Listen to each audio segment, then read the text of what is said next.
بسم اللہ الرحمن الرحیم۔ السلام علیکم۔ آپ دیکھ رہے ہیں ایش وائز۔ میرا آج کا موضوع ہے حضرت یونس علیہ السلام۔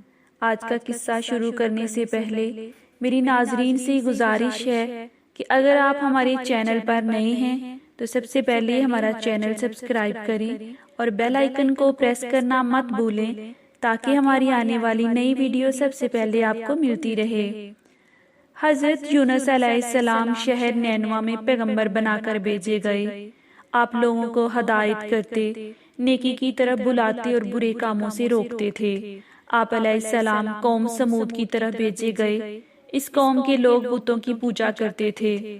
آپ علیہ السلام لوگوں کو حق کی طرف بلاتے اور خدائے واحد پر ایمان لانے کی تلقین کرتے، لیکن لوگ آپ کی تعلیمات کا انکار کرتے۔ آپ علیہ السلام نے قوم سمود کو راہ راست پر لانے کی بہت کوششیں کیں، لیکن بھٹکی ہوئی قوم پر آپ کی نصیحت کا کوئی اثر نہ ہوا۔ تو آپ علیہ السلام کو یقین ہو گیا کہ یہ لوگ خدا پر ایمان نہیں لائیں گے۔ آپ علیہ السلام مایوس ہو گئے۔ مایوسی کی حالت میں آپ نے قوم سمود کی تباہی بربادی کے لیے بد دعا کی اور اس سرزمین سے نکل پڑے۔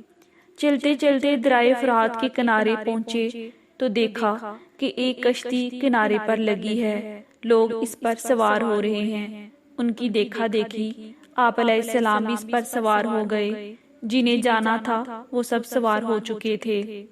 کشتی لوگوں سے بھر چکی۔ اس کے بعد کشتی اپنی منزل کی طرف روانہ ہوئی۔ سمندر پرسکون، آسمان بھی صاف تھا۔ مسافر اطمینان سے بیٹھے ہوئے تھے۔ جب کشتی بیچ سمندر میں پہنچی تو دیکھا کہ آسمان پر سیاہ بادل اٹھ رہے ہیں، ہوائیں چلنے لگی اور اچانک طوفان آ گیا۔ سمندر میں کشتی ڈگمگانے لگی۔ کشتی میں بیٹھے ہوئے مسافروں میں سے ایک نے کہا کہ معلوم ہوتا ہے کشتی میں کوئی ایسا شخص بھی سوار ہے جس سے کوئی بڑی غلطی سرزد ہو گئی ہے۔ جب تک ایسے شخص کو کشتی سے نہ نکالا جائے، کشتی کا صحیح سلامت رہنا محال ہے۔ وہ شخص کون ہے یہ بتانا مشکل ہے۔ اس پر حضرت یونس علیہ السلام کھڑے ہو گئے اور کہا کہ میں ہی ہوں جس سے بڑی غلطی سرزد ہو گئی ہے، مجھے کشتی سے نکال دیا جائے۔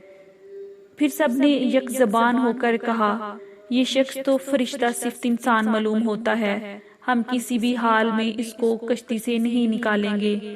ایک نے تجویز پیش کی کہ قرعہ اندازی کی جائے، جس کا نام پرچی میں نکلے وہی سزا کا مستحق ہوگا، ہم اسے کشتی سے نکال دیں گے۔ چنانچہ قرعہ ڈالا گیا۔ پرچی میں یونس علیہ السلام کا نام نکلا۔ اس عمل سے لوگوں کو اطمینان نہیں ہوا۔ پھر قرعہ ڈالا گیا تو یونس علیہ السلام کا ہی نام نکلا۔ اس طرح یہ عمل بار بار دہرایا گیا۔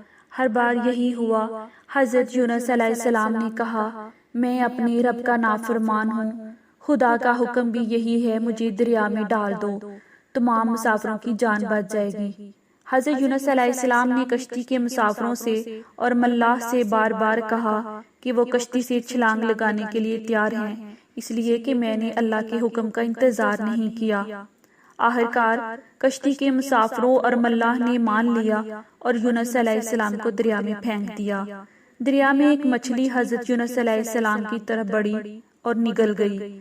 اللہ نے مچھلی سے کہا یہ تیری خوراک نہیں ہے، یہ تیرے پیٹ میں امانت ہے جسے واپس کرنا ہے۔ چنانچہ آپ علیہ السلام مچھلی کے پیٹ میں اندھیرے میں رہے، اللہ کا ذکر کرتے رہے اور معافی طلب کرتے رہے۔ آپ علیہ السلام پکار رہے تھے اے اللہ، تیرے سوا کوئی عبادت کے لائق نہیں، تو پاک ہے، بلا شبہ میں نے اپنے ہی نفس پر ظلم کیا، میں ظالموں میں سے ہوں۔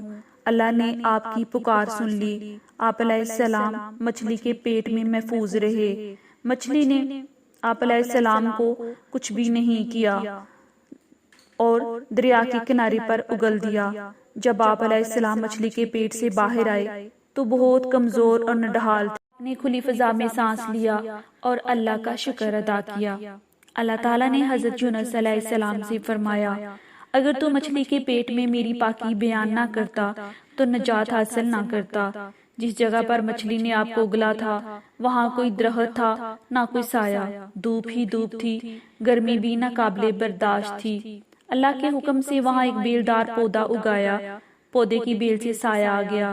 آپ علیہ السلام سائے تلے بیٹھ گئے اور اللہ کا ذکر کرنے لگے۔ کہا جاتا ہے کہ آپ علیہ السلام کے پاس ایک ہرنی آتی تھی اور وہ اپنا دودھ پلا جاتی تھی۔ اللہ تعالیٰ فرماتا ہے، ہم نے بغیر گھاس کی زمین پر ڈال دیا اور وہ بیمار تھا، ہم نے بیلدار درخت اگایا، ہم نے اس کو 1,00,000 آدمی کی طرف بھیجا، بلکہ اس سے بھی زیادہ، پھر وہ لوگ ان پر ایمان لائے۔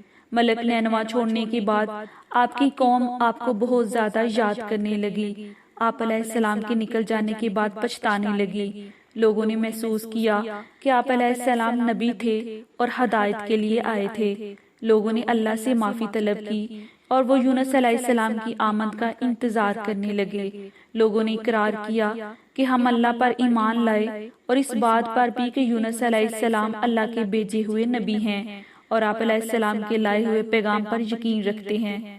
یونس علیہ السلام کی تصدیق کرتے ہیں اور قوم کے لوگ ایک دوسرے سے کہنے لگے کہ اگر یونس علیہ السلام ہمارے درمیان آ جائیں تو ہم ان سب کی تنظیم کریں گے اور ان کے حکم پر عمل کریں گے۔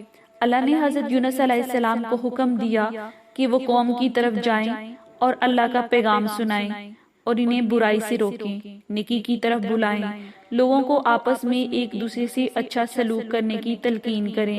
چنانچہ اللہ کے حکم پر جب آپ علیہ السلام اپنی قوم کی طرف لوٹ آئے تو قوم نے خوشی مسرت کا اظہار کیا، آپ علیہ السلام کی آمد پر اللہ کا شکر ادا کیا۔ واپس آ کر حضرت یونس علیہ السلام نے تبلیغ شروع کر دی اور ہدایت دینے لگے کہ برے کاموں سے دور رہیں، ضرورت مندوں کی مدد کریں، بھوکھوں کو کھانا کھلائیں، ننگوں کو کپڑا پہنائیں، کسی کے ساتھ برا سلوک نہ کریں۔